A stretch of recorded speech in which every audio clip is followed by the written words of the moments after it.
മാലയിൽ നിന്ന് പുലിയുടെ പല്ല് കണ്ടെത്തിയതിനെ തുടർന്ന് എടുത്ത കേസിൽ റാപ്പർ വേടനെ വനം വകുപ്പ് കസ്റ്റഡിയിലെടുത്തിരിക്കുകയാണ്. മൃഗവേട്ട അടക്കമുള്ള വകുപ്പുകൾ ചുമത്തിയാണ് ഇപ്പോൾ വേടനെ കസ്റ്റഡിയിലെടുത്തിരിക്കുന്നത്.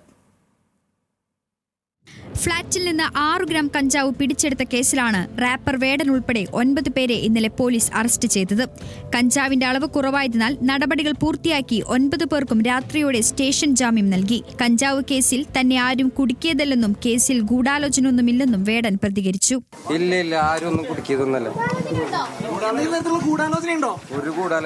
കഴുത്തിലുണ്ടായിരുന്ന മാലയിൽ പുലിയുടെ പല്ല് കണ്ടെത്തിയതോടെയാണ് വേടനെതിരെ വനവകുപ്പ് കേസെടുത്തത്.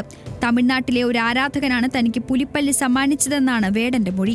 5 വയസ്സ് പ്രായമുള്ള പുലിയുടെ പല്ലാണ് വേടന്റെ മാലയിൽ ഉള്ളതെന്നാണ് വനംവകുപ്പിന്റെ പ്രാഥമിക നിഗമനം. മൃഗവേട്ടയടക്കമുള്ള ജാമ്യമില്ലാ വകുപ്പുകൾ ചുമത്തിയാണ് വനംവകുപ്പ് കേസെടുത്തത്. അതേസമയം പുലിയുടെ പല്ല് തന്നെയാണോ എന്ന് കണ്ടെത്താൻ DNA പരിശോധനയടക്കം നടത്തേണ്ടിവരും. വേടന് പുലിപ്പല്ല് കൈമാറിയ ആളെ കണ്ടെത്തുന്നതടക്കമുള്ള വിശദമായ പരിശോധനയിലേക്ക് വനംവകുപ്പ് നീങ്ങും. വനംവകുപ്പ് കസ്റ്റഡിയിലെടുത്ത വേടനെ കോടനാടേക്ക് മാറ്റി. ഇന്ന് ഉച്ചയോടെ കോടതിയിൽ ഹാജരാക്കും.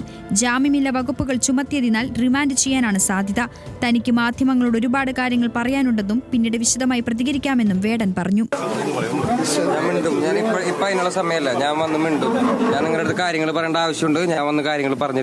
ഇതിനിടെ വേടനെതിരെ ആയുധം കൈവശം വെച്ചതിന് പോലീസ് കേസെടുക്കാൻ ശ്രമിച്ചുവെങ്കിലും പിന്നീട് പിന്മാറി. ഓൺലൈനിൽ നിന്ന് വാങ്ങിയ കൊടുവാളിന് സമാനമായ വസ്തു വേടന്റെ മുറിയിൽ നിന്ന് കണ്ടെത്തിയിരുന്നു. ആയുധം കൈവശം വെച്ചതിന് കേസെടുത്താൽ കോടതിയിൽ നിന്ന് തിരിച്ചടി ഉണ്ടാകുമെന്ന നിയമോപദേശത്തെ തുടർന്നാണ് പോലീസ് പിന്മാറ്റം. ന്യൂസ് മലയാളം, കൊച്ചി.